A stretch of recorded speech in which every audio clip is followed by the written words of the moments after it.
आप देख रहे हैं यंग बाइट्स, मैं हूं आपके साथ पूजा ठाकुर। जैसे कि आप सभी जानते हैं, कल धनतेरस था, यानी कि लोगों ने शुभ दिन मानते हुए उस दिन खूब सारी शॉपिंग की। और आपको बता दूं, कल जिस तरह से दीपावली का पावन दिन है, शुभ दिन है, किस तरह से इस दिन को मनाया जाए, क्या महत्व इस दिन का है और किस तरह से पूजा विधि की जाए, इसी सब चर्चा करें। हमारे साथ जुड़े हैं पंडित जी, उनसे बातचीत करते हैं और जानते हैं कल का दिन किस तरह से मनाया जाए। जी पंडित जी, आपका बहुत बहुत स्वागत है यंग बाइट्स में। धन्यवाद। या श्री स्वयं सुकृतेना भावने शलक्ष्मी पापात्मनां कृतधियां हृदयेषु बुद्धि श्रद्धा सतां कुलजनः प्रभवस्य लज्जा तात्वन्न तस्म परिपालय देवी विश्वम। भगवती महालक्ष्मी जी के चरणों में नमस्कार करते हुए सर्वप्रथम धर्म प्रेमी बंधुओं को माँ भगवती के आशीर्वाद एवं शुभकामना का संदेश प्रदान करता हूँ। भारतीय संस्कृति के अनुसार जीने वाले सभी जीवों को इस सनातन धर्म के अंतर्गत किस किस समय, किस किस ऋतु, किस किस काल और व्यवस्था के अनुसार इस जीवन को सुचारू रूप से जिया जाए, भारतीय पर्व, उत्सव एवं त्योहारों की गणना में सर्वश्रेष्ठ त्योहारों में से एक है। दीपावली का महोत्सव भगवान श्री मर्यादा पुरुषोत्तम राम जी के वनवास के 14 वर्ष पूरे करने के उपरांत उनके आगमन पर एवं वैभव लक्ष्मी का उस अयोध्या नरेश के ऊपर आशीर्वाद देने का जो सुअवसर है, उस उपलक्ष्य में मनाया जाता है। माँ भगवती वैभव लक्ष्मी भगवान श्री मर्यादा पुरुषोत्तम राम जी को जब आशीर्वाद देकर पुनः राजपाठ प्रदान करती हैं, तो वह सायंकाल, उसकी जो पूर्व संध्या है, जब उनके 14 वर्ष वनवास के पूरे हो रहे हैं, तो उनके आने के ऊपर जो उत्सव, जो पर्व मनाया गया, उस समय दीपक प्रज्वलित कर अपनी देहलियों पर, मुख्य द्वारों पर रंगोली बनाकर या कलश स्थापित कर गान, विज्ञान और कर वादन अर्थात करताल, जो दोनों हाथ हैं, ताड़ी बजाकर जो आवाज़ निकाली गई, जो आज के जो उसका आधुनिकीकरण हुआ है, वो पटाखे जिसमें हम फोड़ते हैं, वो परंपरा बनी, वो मनाया जाता है।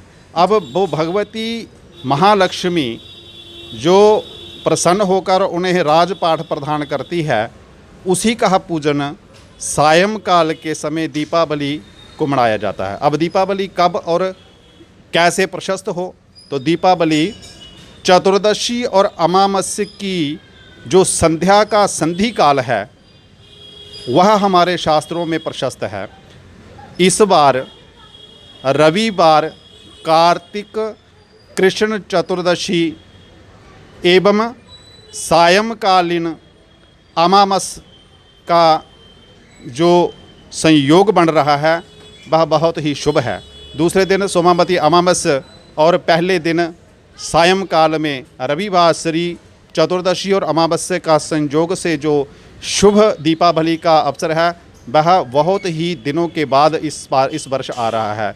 मेरा मानना है कि यह बहुत ही हमारे जो सनातनीय लोग हैं, जो इस शुभ अवसर को विधि पूर्वक भगवान श्री मर्यादा पुरुषोत्तम श्री राम जी के आगमन के शुभ अवसर पर लक्ष्मी नारायण जी का पूजन और धन धान्य की वृद्धि, राज परिवार, मान सम्मान, धन धान्य, वस्त्र, अन्न, अश्व, गाड़ी इत्यादि वाहन के सुख के लिए जो वैभव लक्ष्मी का पूजन करेंगे, वह माँ भगवती उनके ऊपर प्रसन्न होकर अवश्य ही आशीर्वाद प्रदान करेंगी जी। अब इस व्रत को भी कुछ लोग करते हैं, जो दिन में माँ भगवती का पूजन अर्चन कर, हवन यज्ञ इत्यादि कर, सायंकालीन पूजन अर्चन करके ही अन्न ग्रहण करते हैं।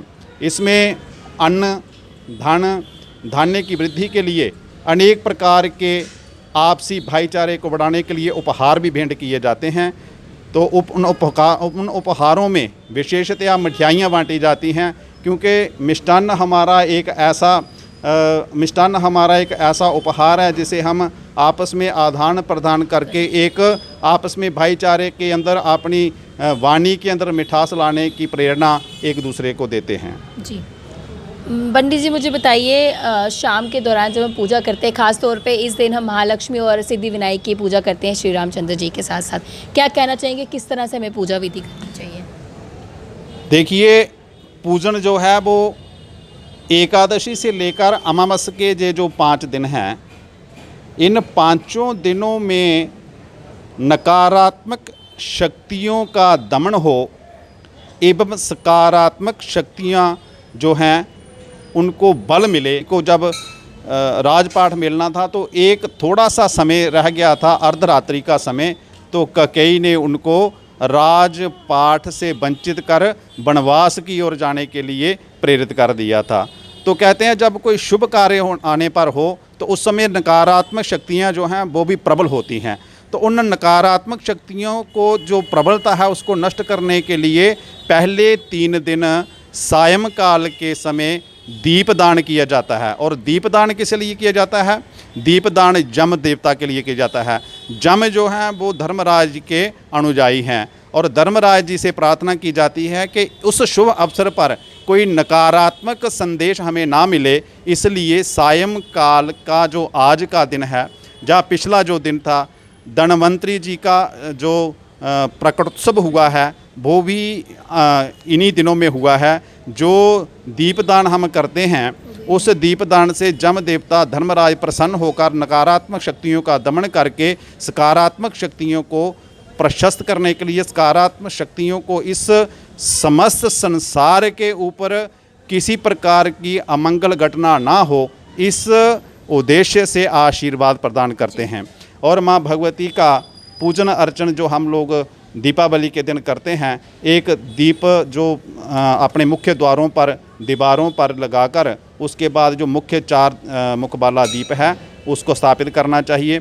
एक कलश स्थापन करना चाहिए, ताम्र या पीतल का कलश स्थापन करके लक्ष्मी और नारायण जी की मूर्ति स्थापित कर उन्हें पंचामृत से स्नान करवाएं। वस्त्र यज्ञोपवीत गंध अक्षत पुष्प धूप दीप निवेद्य जथोपचारिता जथो जितना धन धान्य की आवश्यकता है। पूर्व काल में उस समय एक छोटे से राजा को चाहिए होती थी और राजा छोटी सी प्रजा का पालन पोषण जो करता था, आज सुचारू रूप से एक छोटे से परिवार को चलाने के लिए इतने धन की आवश्यकता है। तो घर घर पर राज है, तो वो घर घर में राजलक्ष्मी का पूजन अर्चन करके आरती पूजन करके भोग लगा के उसके बाद आपस में आदान प्रदान करके उपहार, और उसके बाद आपस में बैठ के सारे परिवार के साथ बैठकर अन्न ग्रहण करना चाहिए और उत्सव को खुशी से मनाना। दिवाली के उपलक्ष्य में सभी दर्शकों को क्या संदेश देना चाहेंगे, किस तरह से उन्हें दीपावली मनानी चाहिए?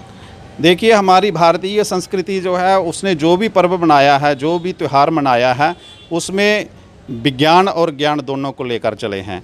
आधुनिकीकरण उसका हुआ है, जैसे आज हम पुष्पों के द्वारा अपने घरों को सजाते थे, आज जो प्लास्टिक और वो आर्टिफिशियल रंगों का और इन चीज़ों का जो मार्केट में चलन चला है, उनका दोनों तरीक़ों से दुष्प्रभाव पड़ रहा है। एक तो प्राकृतिक रूप से वहाँ का वातावरण शुद्ध हो रहा है और दूसरा जो वास्तविकता थी प्राकृतिक रूप से जो फूलों का सीज़न, देखो हमारे त्यौहार बने ही इसी प्रकार से हैं।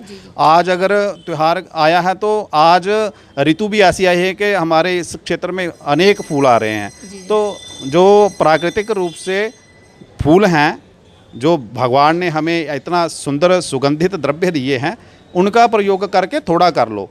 और दूसरा, हम जो पटाखे चलाते हैं जिससे पूरे प्राकृतिक रूप से वातावरण को प्रदूषित कर रहे हैं, तो मैं तो संदेश दूंगा कि उनका जो पटाखे वगैरह हैं उनको ना चलाकर घर में बैठकर सत्संग का एक आधे घंटे का कार्यक्रम ढोलक बजाकर, हारमोनियम बजाकर, जा हाथों जो भगवान ने जो हाथ दिए हैं करताल, इनसे अगर हम आवाज़ निकाल कर लें तो मुझे लगता है कि वो मेरी ओर से बहुत बड़ा एक व्रत होगा, एक प्रतिज्ञा होगी कि हम प्रदूषण को, बढ़ते हुए प्रदूषण के ऊपर अपना निरोधक अपना जो है संक्षेप वो कर सकते हैं। जी, बहुत बहुत धन्यवाद पंडित जी हमारे साथ जुड़ने के लिए, सारी कीमती जानकारी देने के लिए। अच्छा।